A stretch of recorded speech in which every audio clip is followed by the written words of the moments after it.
अनुग्रह जानते हो कि वो धनी होकर भी तुम्हारे लिए कंगाल बन गया, ताकि उसके कंगाल हो जाने से तुम धनी हो जाओ। आमीन। आमीन। क्या लिखा है इसमें? फिर से हम पढ़ते हैं इसको। तुम हमारे प्रभु यीशु मसीह का अनुग्रह जानते हो कि वो धनी होकर भी तुम्हारे लिए कंगाल बन गया, ताकि उसके कंगाल हो जाने से तुम धनी हो जाओ। आमीन। आज हम इस वचन को देखेंगे और यीशु मसीह की अनुग्रह ये है कि वो जब भी आपको प्रेम करता है, कभी भी वो रीस नहीं करते, वो अहंकार नहीं करते, मगर वो प्रभु यीशु है, वो मसीहा है जो पाप को क्षमा करते हैं, वो आशीष देने वाला परमेश्वर है। उनके आशीष के कारण से हमारे जीवन में कोई भी अगर पाप, गलती, भूल, अपराध हम करते हैं तो उसको दंड हमको तुरंत नहीं मिलता है। वो किसकी अनुग्रह है? प्रभु यीशु की अनुग्रह है। नहीं तो उस वक्त की समय था जब इजरायलियों लोग जब पाप करते तो उसी वक्त दंड देते, मगर नहीं, मगर उनकी अनुग्रह है। वो धनवान होके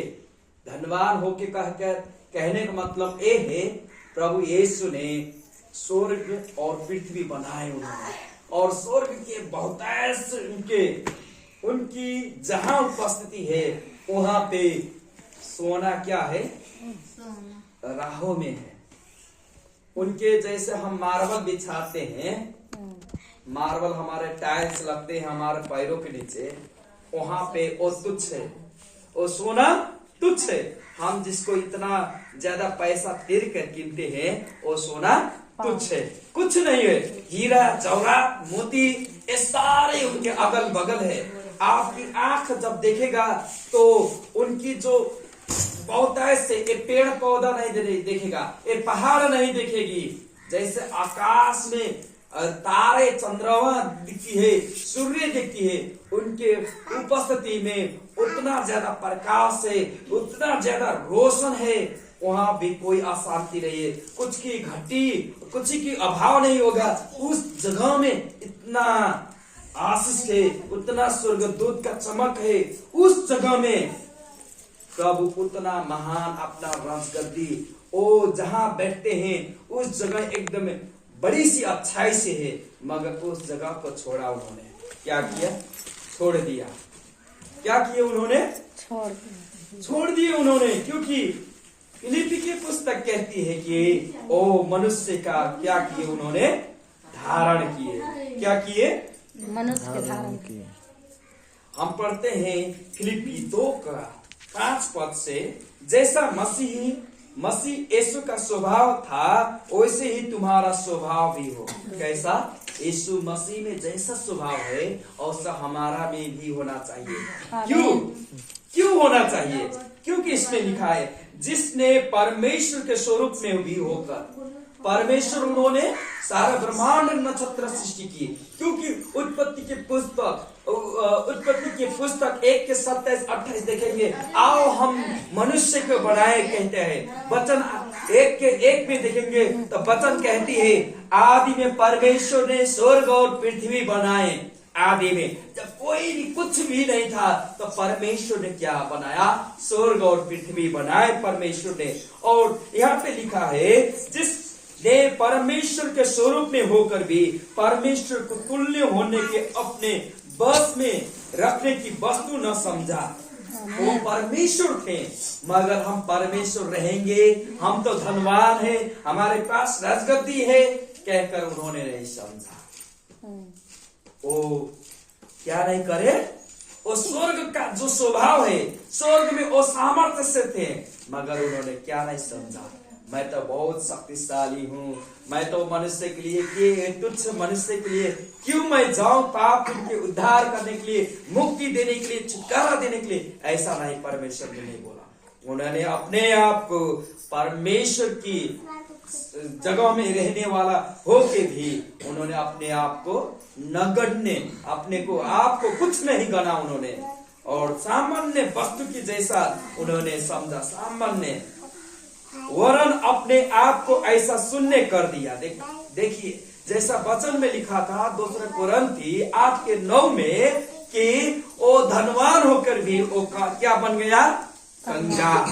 कंगाल कहने का मतलब एक गरीब, एक उसके पास कुछ भी नहीं रहता है, वो सारे चीज को, अभी तो हम कहेंगे हमारा क्या है, खेत में उपजने एक घट गया, एक भैंसी जाके खा लेगा, एक भेड़ जाके खा लेगा, एक गोरू जाके खा लेगा, ऐसे हम बोलते हैं। वो आदमी हमारा वस्तुओं को नाश कर दिए, ऐसे ऐसे सोच सोच के हम रह जाते, ओ हमारा इतना नाश हुआ, उतना हुआ। मगर परमेश्वर क्या है, वो बड़ी सी धनवान होके भी वो शून्यता में आ गए, वो गरीब हो गए, कंगाल हो गए, जो भी उनमें था वो सारे चीज को उन्होंने क्या कर दिया, त्याग कर दिए, छोड़ दिए। और उसको चलो हम उसको जीत लेंगे, उसको जीतेंगे तो फिर हम यहाँ पे आके बैठेंगे। आमीन, आमीन। ऐसा उनको मालूम था, तो उन्होंने क्या किया, वरन अपने आप को ऐसा शून्य कर दिया और दास का स्वरूप को धारण किया और मनुष्य की समानता में हो गए। हालेलुया। वो क्या हो गए, मनुष्य की समान।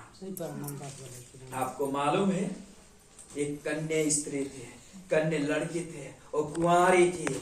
आपको मालूम है कुंवारी स्त्री कभी भी वो गर्भ से बच्चा नहीं जन्माते, क्योंकि उसके पास किसी पुरुषों को नहीं चिनते हैं, किसी को नहीं जानते हैं। जब उसका विवाह हो जाता है, उसको संबंध होता है, उनके बच्चे बेटा और बेटी होते हैं, उनकी संतान, उनकी कुल की प्रगति और उन्नति होती है। मगर जब मरियम कन्या थे, वो कुमारी थी, तब परमेश्वर अपने ग्रहवीय स्वर्गदूत को किसको भेजे, ग्रहवीय स्वर्गदूत के किसके पास, कन्या कुंवारी लड़की जो है मरियम के पास किसने भेजा, परमेश्वर ने, और कहा कि जा ये संदेश लेके।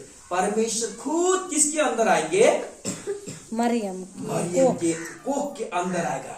शरीर किसका था, मरियम का। किसका आत्मा था, परमेश्वर का। उनके अंदर आ गए और आने के बाद शरीर वो धारण कर लिया। ऐसे ही मनुष्य के कोख भरता है जब परमेश्वर क्या भेजते हैं, प्राण भेजते हैं उसके अंदर, और उसके जब संबंध होता है। कितने लोग के पास अभी वो सिस्टर नहीं आए, उनका भी कोख क्या है, खाली है।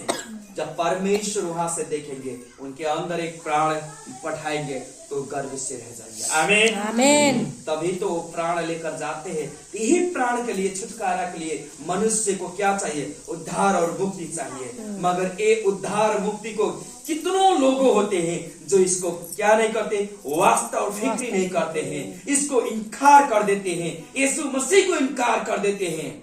मगर ये बहुतायत से इसमें संबंध जुटा है। परमेश्वर की आत्मा मरियम के कोख के अंदर आया और गर्भ से हो गए।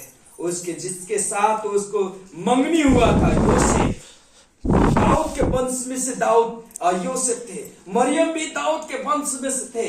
दोनों लोग उसी दाऊद के घराना के होने के कारण से ये दोनों का विवाह निश्चय था होने का। मगर जब गर्भ से हुए तो उन्होंने समझा कि इसको त्याग दे। कैसे, क्योंकि ये किसी का गर्भ लेकर बैठी है, ओ इसको त्याग दूंगा, किसी को नहीं बताऊंगा, समाज में किसी को नहीं बताऊंगा, किसी को गुप्त रूप से इसको त्याग दूंगा। मगर परमेश्वर अपने स्वर्गदूत पठाया, उन्होंने बोला कि इसको मत त्याग, क्योंकि ये परमेश्वर की आत्मा है, परमेश्वर है जो संसार को मुक्ति और उद्धार देगा। तो जब उन्होंने ये सुना तो उनके संग में रहने लगा, उनके साथ देने लगे। जब यरूशलेम में जब टैक्स लगने लगा, वो रोमन राज्य कहा अपने देश की वासियों के हर की गणना कर, हर आदमी की गणना कर, उनकी अब कर लगेगी, उनकी चुन्नी लगेगी। जब उन्होंने बोला तो वो लोग दूसरे लंबे जगह से वो आकर यरूशलेम के नगर में बैठ के अपने घर घराना के उपस्थित में जहाँ नाम लिखाए, तो वही समय में उनका क्या हुआ, जन्म हो गया। उस समय रात का अंधारा समय था। स्वर्गदूत किसके पास है मालूम है? वो चरवाहों के पास आए और चरवाहों के बीच में वो बताने लगे कि एक परमेश्वर का प्रधान स्वर्गदूत परमेश्वर खुद आके कहे कि गोठाला वो जो चरवाह थे, जो अपने भेड़ को, एक बड़ी सी भेड़ को चराते थे, आपको ये भी मालूम होना चाहिए जो भेड़ होते हैं बकरी के जैसा नहीं होता है। बकरी बहुत इधर उधर चलता है, मगर भेड़ को आप 4 लोग बैठ जाओ तो 1000 भेड़ को चरा सकते हैं, पूर्व पश्चिम उत्तर, क्योंकि वो जिधर जिधर आप जाएंगे आगे आगे आप चलेंगे, एक आपके हाथ में लट्ठी होगा और चलेंगे और पीछे पीछे और लोग होंगे। तो जैसे जैसे आप चलेंगे और एक ही पीछे पीछे और चलेगा और सारे लोग चलेंगे इधर उधर दाएं बाएं, वो कुछ नहीं करेंगे। मगर बकरी चलता चलता रहेगा, उधर चलेगा, कभी इधर चल जाएगा, आपको परेशान कर देगा, तो आप पीछे से मारते चलोगे। मगर चरवाहा क्या होता है? भेड़ में आगे आगे चलता है। तो यीशु उसके समान में, भेड़ों के समान होके उनके गोठों में, जिसके कहते हैं गाय के गोठ में नहीं, मगर किसके? भेड़ के बगालों में वो क्या हुए? जन्म लिए। तो उनके एक ढूंढ था, जैसे अभी तो सीमेंट के बनता है, बकर उस वक्त काट की थी, और जगह न होने के कारण वो काट में क्या रखते हैं? घास रखते हैं, पानी रखते हैं, सारे चीज को रखते हैं खिलाने के लिए भेड़ को। तो उस जगह में भेड़ हजारों के भीड़ होता है, तो उनमें जगह नहीं था, क्योंकि बड़ी से नन्ही सी बालक है, तो उसके ऊपर मार देंगे तो मर जाएगा, वह जगह न होने के कारण से वहां पे रखे थे। तो जब स्वर्गदूत आए तो उन्होंने बोला, जाओ, एक संसार के उद्धार देने वाले दाऊद के शहर में मसीहा के जन्म हुआ है, जाओ तुम लोग देखो। तो उन्होंने बोला, कहाँ पे हुआ है? उन्होंने बोला, तुम लोगों के पास एक चिन्ह होगा, वो सूती के मलमल के कपड़े में वो लपटा हुआ पाओगे, एक दूध में वो सूता होगा, जब उसको पाओगे तो समझो कि वही है। आमीन आमीन। वो लोग जब स्वर्गदूत जब वो प्रचार किए तो उसके संग बहुत ऐसे क्वायर ग्रुप आया, स्वर्गदूत के झुंड वहां पे आया। तो झुंड जब आया तो जो सब नामों से ऊपर है वो नाम की प्रशंसा किए। देखिए यहाँ पे लिखा गया है, इस कारण परमेश्वर ने उसकी अति महान भी किया और उसको वो नाम दिया जो सब नामों से श्रेष्ठ है। आमीन। कि जो स्वर्ग में और पृथ्वी के नीचे है, वो सब यीशु के नाम पर घुटना टेके और परमेश्वर पिता की महिमा के लिए हर एक जीव अंगीकार कर ले कि यीशु मसीह ही प्रभु है। आमीन आमीन। हर घुटना टेके, हर जीव उसको क्या करे? अंगीकार करे, मुख से स्वीकार करे कि वो ही प्रभु है। आमीन आमीन। तो सब नामों से ऊपर है। तो जब स्वर्गदूत आए तो स्वर्गदूत लोगों ने क्या किया मालूम है? एक समान से, एक शोर से प्रभु की स्तुति और आराधना की। जब उन्होंने आराधना किया, जो सब नामों से ऊपर है उसकी महिमा हो करके उन्होंने प्रशंसा की, और वो लोग चले। जब गए तब वो चरवाहों लोग ने क्या बोला? चलो चलते हैं, देखते हैं ये सच में है कि ये गलत है। जब उन्होंने गया तो पाया कि वो चादर से, वो सूती के कपड़े में वो लपटा हुआ वो बालक एक नन्हे से बच्चे सुंदरता से मुस्कुराती, एक कहाँ पे है? दूध में है, वो सो रहा है। तो उन्होंने प्रभु की धन्यवाद। उसके 2 वर्ष के बाद में आप देखते हैं जो 3 लोग थे वो भविष्यवाणी करने वाले, तारों के देख के उनके पीछे पीछे चलने वाले, वो लोग तारे यरूशलेम के ऊपर देखा मंडराते हुए और चमकता हुआ। वो लोग ऊंट के सवार से आते आते 2 वर्ष लगाए। उन्होंने सोन और चांदी और धूप इस तरह से उन्होंने भेंट किया, अपने कंदूर में से निकाल, कंदूर कहने का मतलब एक बाकस में से निकाल के उन्होंने। तो उन्होंने राजा है, एक भविष्यवक्ता है और पुजारी के संज्ञा दे के उन्होंने विदा होकर गए। तो आपको मालूम होना चाहिए, इसमें लिखा है कि प्रभु यीशु क्या हुए? गरीब हुए, कंगाल हुए।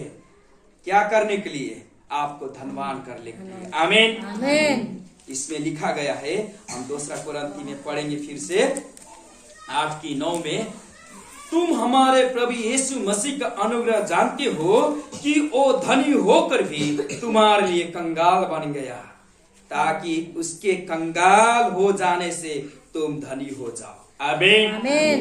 वचन बताती है प्रकाश की पुस्तक में कि जो धनवान है वो गरीब है। क्या है? जो धनवान है वो गरीब है। वो गरीब है। वो लोग कहते हैं कि हम तो धनवान है, हमारे पास सब कुछ है, हमारे घटी और अभाव कुछ नहीं है, वो लोग बोलते हैं। मगर प्रभु ने कहा कि वो लोग क्या है? गरीब है, कंगाल है, उन लोगों के पास कुछ नहीं है।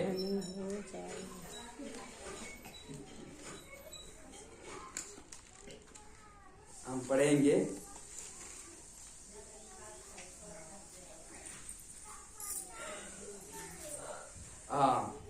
प्रकाशित वाक्य 3 अध्याय। यहाँ पे लिखा गया, तू कहता है कि मैं धनी हूँ और धनवान हो गया हूँ और मुझे किसी वस्तु की घटी नहीं है, नहीं, और ये नहीं जानता कि तू अभागा और तुच्छ और कंगाल और अंधा और नंगा है। क्या नहीं जानते वो लोग? वो लोग समझते हैं कि मैं तो धनवान हूँ। यहाँ पे लिखा है, यहाँ पे जब पढ़ेंगे तो लिखा गया इस प्रकार से, परमेश्वर बोले, तू कहता है मैं धनी हूँ, धनवान हूँ और धनवान हो गया हूँ और मुझे किसी वस्तु की घटी नहीं, और यही नहीं जानता कि तू अभागा और तुच्छ और कंगाल और अंधा और नंगा है।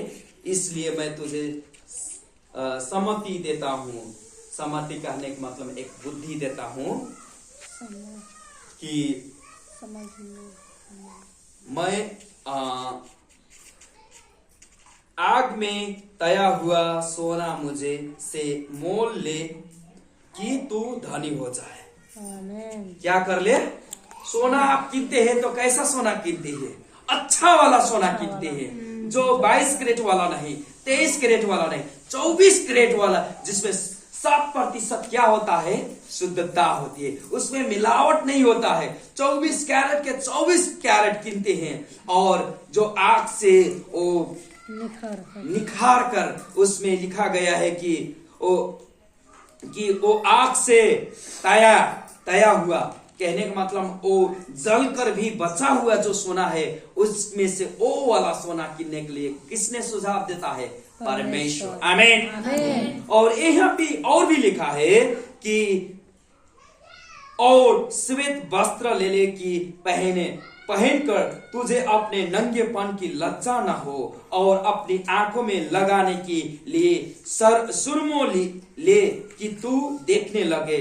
मैं जिन से प्रेम करता हूँ वो सब को उल्हाना और ताड़ना देता हूँ, इसलिए सरगम हो और मन फिरा। कहने का मतलब ये है कि परमेश्वर कहते हैं कि तुम लोग अंधा हो। यहाँ पे हम पढ़े हैं तो उसमें लिखा गया है, तू कहता है कि मैं धनी हूँ और धनवान हो गया हूँ और मुझे किसी वस्तु की घटी नहीं है। सच में धनवान होने से क्या होता है? किसी वस्तु की घटी होती है? नहीं, संसार में किसी वस्तु की घटी नहीं होता है।